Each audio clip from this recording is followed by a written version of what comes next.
The call came on a Tuesday morning, the kind that starts ordinary and ends up changing the shape of your life.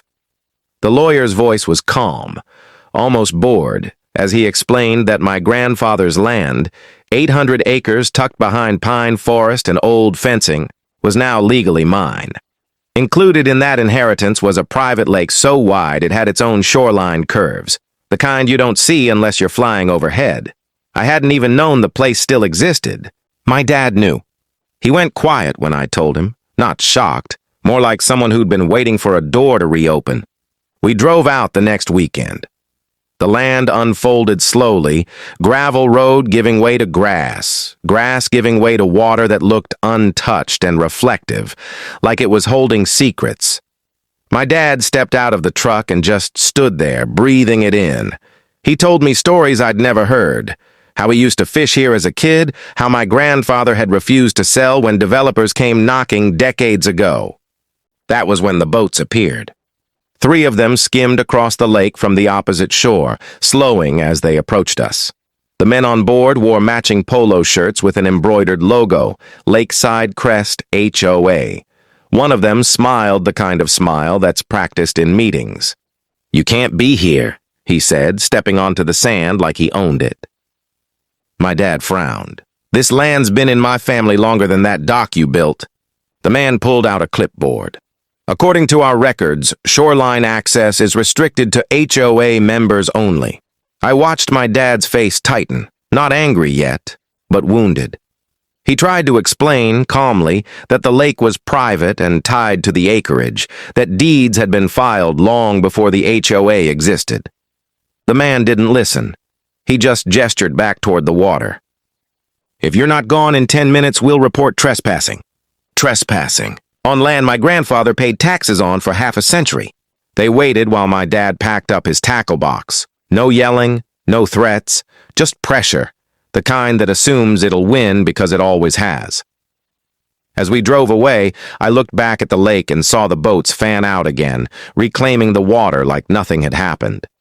That night, I pulled every document the lawyer sent. Maps, boundaries, water rights, easements. The truth was clear, printed in black and white. The HOA didn't own the lake. They just acted like they did. And the next morning, something on their side of the shore stopped working. I woke up before sunrise, not because of an alarm, but because my phone wouldn't stop vibrating. Missed calls, texts, even a voicemail from a number I didn't recognize. For a moment, I thought something had happened to my dad. Then I read the first message. "Do you know what's going on with the lake pumps?" Another followed. "Whole neighborhood has no water." I sat up, suddenly wide awake. By 7 a.m., the group chat screenshot started circulating. Faucets turned on. Nothing. Toilets refusing to refill. Sprinkler systems clicking uselessly. The Lakeside Crest HOA, a community of nearly 60 upscale homes, was completely dry. Panic spread fast when people realized it wasn't a temporary pressure issue. I hadn't touched a thing, not a valve, not a pipe, not even a call to the county. But my grandfather had. Buried deep in the documents was a water infrastructure diagram dated 35 years back. The HOA had been built later, tapping into the lake through an underground intake system that crossed the edge of our property. The agreement was conditional, temporary access, renewable every 10 years, requiring landowner consent. That consent expired last month. No renewal, no signature. The system automatically shut itself down. At 9 a.m., an SUV pulled up to the gate of the acreage. Then another. Then a third. HOA board members, judging by the matching folders and the way they looked around like the land offended them. I met them at the fence line. "This is a misunderstanding," the same clipboard guy from the lake said, sweat already darkening his collar. "You need to restore access immediately. People don't have running water." I stayed calm. "You removed my father from our shoreline yesterday." "That's unrelated." "It's not." They tried a different angle, claiming emergency rights, implied easements, community necessity. I let them talk. Then I handed over copies of the deed, the original water agreement, and the expiration notice they'd ignored. Silence followed. Real silence, the kind that finally lands. "You can't just shut off a neighborhood," one woman snapped. "I didn't," I said. "The contract did." They demanded a temporary reconnection. I told them I'd need time to review options with my attorney. That word changed the tone instantly. Smiles disappeared. Voices lowered. By noon, water trucks were rolling into their neighborhood. Kids stood in driveways holding empty bottles. Lawns started browning under the sun. The HOA president called me 6 times. I didn't answer. That evening, my dad and I walked down to the lake. For the first time since yesterday, he cast his line again. No boats came to chase us off, just ripples, wind, and quiet. But I knew it wasn't over. People who lose control rarely accept it peacefully. By the 3rd day without steady water, the HOA called an emergency meeting. They didn't invite me. That was their first mistake. A neighbor from Lakeside Crest, one of the quieter ones, the kind who avoids board drama, texted me the details. Location, time, agenda. Apparently, the plan was to address the landowner issue. I decided it was time they actually met the landowner. The clubhouse was packed when I arrived. 60 families' worth of frustration filled the room, bottled up and ready to explode. Empty coffee cups, flushed faces, whispered accusations. When I walked in, the noise dipped just enough for people to notice me. A few recognized my face from the shoreline. The HOA president cleared his throat. "This meeting is for residents only." I handed him my card. "I'm the owner of the lake your water system depends on." That bought me a seat. They started with complaints. Ruined landscaping, canceled work-from-home days, kids missing school because there was no running water. I let them speak. When the room finally quieted, I stood. "I didn't shut off your water out of spite," I said. "I inherited land with a private lake. Your HOA has been using it under an expired agreement. Instead of renewing it, you chose to tell my father he was trespassing on his own shoreline." Murmurs rippled across the room. The clipboard man tried to interrupt, but I raised a document. "This is the original water use contract. It expired last month. You were notified. You ignored it." Someone in the back asked the question everyone was thinking. "So what do you want?" I looked at my dad sitting quietly beside the wall. Respect and a fair agreement. The board offered money, far less than the water rights were worth. Then they tried pressure, suggesting legal action, claiming public necessity. My attorney, who joined by speakerphone, shut that down fast.